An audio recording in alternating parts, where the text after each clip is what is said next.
Hi friends, welcome to Jo's kitchen. நீங்கள் இன்னும் நம்ம ஜோஸ் கிச்சன் சேனலை சப்ஸ்கிரைப் பண்ணலையா? சட்டுன்னு சப்ஸ்கிரைப் பண்ணிவிட்டு லைக் பட்டனை தட்டி விட்டுட்டு வாங்க, வீடியோக்குள்ளார போகலாம். மருதாணி பூக்கள் அப்படிங்கிறது நமக்கு என்னென்ன ஆரோக்கிய நன்மைகள் தருது அப்படின்னு தான் இந்த வீடியோவில் பார்க்க போகிறோம். ஸோ வீடியோவை ஸ்கிப் பண்ணாமல் பாருங்கள் ஃப்ரெண்ட்ஸ். மருதாணி பூக்கள் இருக்குல்ல, இது நல்ல தூக்கத்தை தரும், உடல் வெப்பத்தை குறைக்கும், நேர்மறை ஆற்றலை அதிகரிக்கும், மன அழுத்தத்தை போக்கும், ஒரு கிருமி நாசினி மாதிரி கூட செயல்படுது அப்படின்னு சொல்லலாம். அலர்ஜி எதிர்ப்பு, முடி ஆரோக்கியத்துக்கு கூட இந்த மருதாணி பூக்கள் நல்லது. வாய்ப்புண், உடல் எரிச்சல், சரும பிரச்சனைகள், தலைவலிக்கு மருந்தாக கூட இந்த மருதாணி பூ பயன்படுது.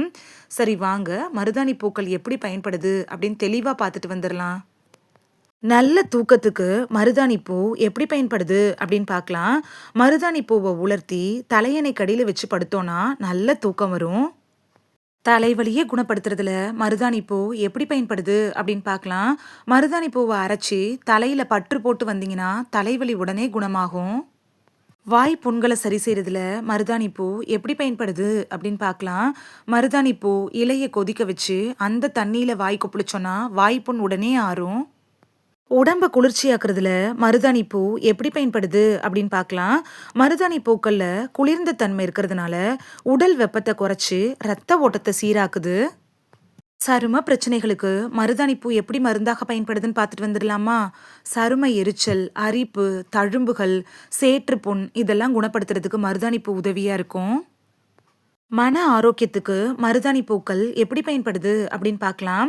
மன அழுத்தத்தை குறைச்சி நேர்மறை ஆற்றலை அதிகரிக்கும், எரிச்சலை குறைக்கிறதுக்கும் மருதாணி பூக்கள் ரொம்ப யூஸ்ஃபுல்லாக இருக்கும். முடியை ஆரோக்கியமாக வளர்க்குறதுல மருதாணி பூ எப்படி பயன்படுது அப்படின்னு பார்க்கலாம்.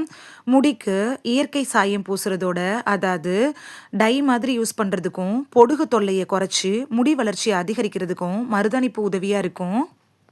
கிருமி நாசினி மாதிரி எப்படி மருதாணி பூ செயல்படுதுன்னு பார்த்துட்டு வந்துடலாமா?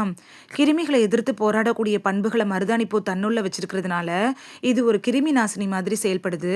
வேற என்னென்ன பயன்கள் இருக்குன்னு பார்க்கலாமா மருதாணி பூல? ஆயுர்வேதத்தை பொறுத்த வரைக்கும் பித்த சமநிலை, வீக்கத்தை குறைக்கிறது, கல்லீரல் ஆரோக்கியம், செரிமான கோளாறுகளுக்கெல்லாம் இந்த மருதாணி பூவை பயன்படுத்துகிறாங்க. இருந்தாலும் நீங்கள் டாக்டர்கிட்ட அட்வைஸ் வாங்கிட்டு அதுக்கப்புறம் மருதாணி பூவை எடுத்துக்கிறது நல்லது. ஆன்மீகத்துல மருதாணி பூ எப்படி பயன்படுதுன்னு பார்க்கலாமா? மகாலட்சுமிக்கு உகந்த மலரா இந்த ஆன்மீகத்துல மருதாணி பூவை சொல்றாங்க. இந்த வீடியோவில் மருதாணி பூ என்னென்ன நோய்களுக்கெல்லாம் மருந்தாக பயன்படுது அப்படின்னு தான் பார்த்தோம். இனி மருதாணி பூக்களை பார்த்துட்டீங்கன்னா மிஸ் பண்ணாமல் பறிச்சுட்டு வந்து அதை பயன்படுத்தி பலன் பெறுவீங்க அப்படின்னு நம்புகிறேன். இது உங்களுக்கு ரொம்ப யூஸ்ஃபுல்லாக இருந்திருக்கும் அப்படின்னு நம்புகிறேன்.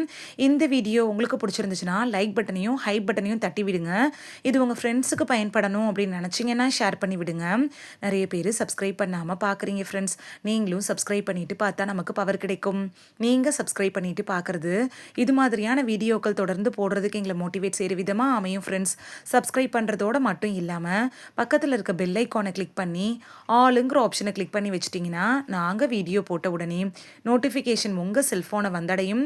நாளைக்கு வேறொரு ஆரோக்கியமான பதிவில் சந்திக்கலாம். தேங்க்யூ, பாய்.